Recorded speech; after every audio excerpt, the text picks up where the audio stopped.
ಓಂ ಶ್ರೀ ಗುರು ಬಸವ ಲಿಂಗಾಯ ನಮಃ. ಕವಿಧ್ವನಿ ಸಾಹಿತ್ಯಿಕ ಹಾಗೂ ಸಾಂಸ್ಕೃತಿಕ ಪ್ರತಿಷ್ಠಾನದ ವತಿಯಿಂದ ಎಲ್ಲರಿಗೂ ಬಸವೋದಯ. ಗುರು ಬಸವಣ್ಣನವರು ನಮಗೆ ಎಲ್ಲವನ್ನೂ ಕಲಿಸಿದ್ದಾರೆ. ಯಾವುದೇ ಕಲಿಸಿಲ್ಲ ಅಂತ ಏನೂ ಇಲ್ಲ. ನಾವು ಅದನ್ನು ಅರ್ಥ ಮಾಡ್ಕೋಬೇಕು.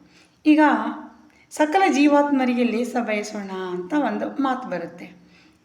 ನಾವು ಸಕಲ ಜೀವಿಗಳಲ್ಲಿ ನಾವು ಒಂದು ಜೀವಿ, ಒಂದು ಅಣು ಎನ್ನೋದನ್ನು ನಾವು ಜ್ಞಾಪಕದಲ್ಲಿಟ್ಕೋಬೇಕು. ಆವಾಗ ಮಾತ್ರ ನಮಗೆ ಸಕಲ ಜೀವಿಗಳಿಗೆ ಲೇಸ ಬಯಸಲು ಸಾಧ್ಯವಾಗುತ್ತದೆ.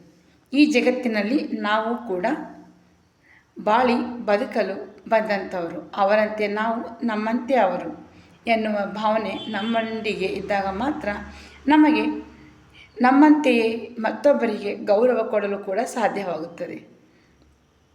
ಈಗ ಒಂದು ವಿಷಯ ಬರುತ್ತೆ. ಈಗ ನಾವು ಹುಟ್ಟಿನಲ್ಲಿ ಒಂದೇ ತಾಯಿಯ ಮಕ್ಕಳಾದರೂ ಕೂಡ, ಒಂದೇ ಕುಟುಂಬದಲ್ಲಿ ಬದುಕಿದರೂ ಕೂಡ ನಮಗೆ ಹಲವಾರು ಗುಣಧರ್ಮಗಳಲ್ಲಿ ಬೇರೆ ಬೇರೆ ಇರುತ್ತೆ. ನಮ್ಮ ಸೋದರ ಸೋದರಿಯರಲ್ಲಿ ವ್ಯತ್ಯಾಸ ಇರುತ್ತೆ ಅಲ್ವಾ? ಅದೇ ರೀತಿ ಈಗ ಈ ಭೂಮಿ ಮೇಲೆ ನಾವು ಹುಟ್ಟಿದಾಗ ನಮ್ಮಂತೆಯೇ ಪ್ರತಿಯೊಬ್ಬರೂ ಇರಬೇಕಂತೇನಿಲ್ಲ. ಅವರವರ ರೀತಿ ನೀತಿ, ಅವರ ಪದ್ಧತಿ, ಜೀವನ ಶೈಲಿ ಇದೆಲ್ಲವೂ ಕೂಡ ಅಲ್ಲಿ ಮಾನ್ಯ ಆಗುತ್ತದೆ. ಅಂದರೆ ಈಗ ನಾನು ಹೊರಟಿದ್ದೇನೆಂದರೆ, ಈಗ ನಾವು ಒಂದು ಉತ್ತಮವಾದ ಸಂಸ್ಕಾರ ಕೊಟ್ಟಾಗ ಆ ವ್ಯಕ್ತಿ ಉತ್ತಮ ವ್ಯಕ್ತಿತ್ವವನ್ನೇ ಪಡೆಯುತ್ತಾನೆ ಅನ್ನೋದು ಒಂದು ನಂಬಿಕೆ. ಹಾಗೆಯೇ ನಮ್ಮ ಮನಸ್ಸಿಗೆ ನಾವು ಉತ್ತಮವಾದ ಸಂಸ್ಕಾರ ಕೊಡಬೇಕು. ಹೇಗೆ? ಗುರು ಬಸವಣ್ಣನವರು ಒಂದು ಕಡೆ ಹೀಗೆ ಹೇಳ್ತಾರೆ, ಮನಸ್ಸನ್ನು ದೊಡ್ಡದು ಮಾಡ್ಕೋಬೇಕು. ನಮ್ಮ ಮನೆ ದೊಡ್ಡದು ಮಾಡ್ಕೋತೀವಿ ಹೊರತಾಗಿ ಮನಸ್ಸನ್ನು ನಾವು ಯಾವತ್ತೂ ದೊಡ್ಡದು ಮಾಡ್ಕೊಳ್ಳಿಲ್ಲ ಅನ್ನೋದು ನಮಗೆ ಚೆನ್ನಾಗೇ ಗೊತ್ತಿದೆ. ಆದರೂ ಬಸವಣ್ಣನವರ ಪ್ರಕಾರ ಅಥವಾ ನಮ್ಮೆಲ್ಲರಿಗೂ ಒಪ್ಪಿಗೆ ಆಗುವಂಥ ಈ ವಚನವನ್ನು ನಾವು ನೋಡೋಣ. ಏನಂದರೆ, ಮನಸ್ಸು ದೊಡ್ಡದು ಮಾಡ್ಕೋಬೇಕು. ಯಾವ ಥರ? ಇವನಾರವ ಇವನಾರವ ಇವನಾರವ ಎಂದೆನಿಸದಿರಯ್ಯ, ಇವನಮ್ಮವ ಎಂದೆನಿಸಯ್ಯ, ಕೂಡಲ ಸಂಗಮ ದೇವ ನಿಮ್ಮ ಮಹಾಮನೆಯ ಮಗನೆಂದೆನಿಸಯ್ಯ. ಎಷ್ಟು ಚೆನ್ನಾಗಿದೆ ಅಂತಂದರೆ, ಈ ಜಗತ್ತನ್ನೇ ಒಂದು ದೊಡ್ಡ ಮಹಾಮನೆ, ಕರ್ತಾನ್ನ ಕಮ್ಮಟ ಎಂದು ಗುರು ಬಸವಣ್ಣನವರು ಹೇಳ್ತಾ ಇದ್ದಾರೆ. ಇಲ್ಲಿ ನಾವಾಗಲಿ ನೀವಾಗಲಿ ಮತ್ತೊಬ್ಬರಾಗಲಿ ಪ್ರತಿಯೊಬ್ಬರೂ ನಮ್ಮ ಪಾತ್ರ ನಿರ್ವಹಣೆ ಮಾಡಲು ಬಂದಿದ್ದೇವೆ ಅನ್ನೋದು ಇದರ ಒಳಗುಟ್ಟು.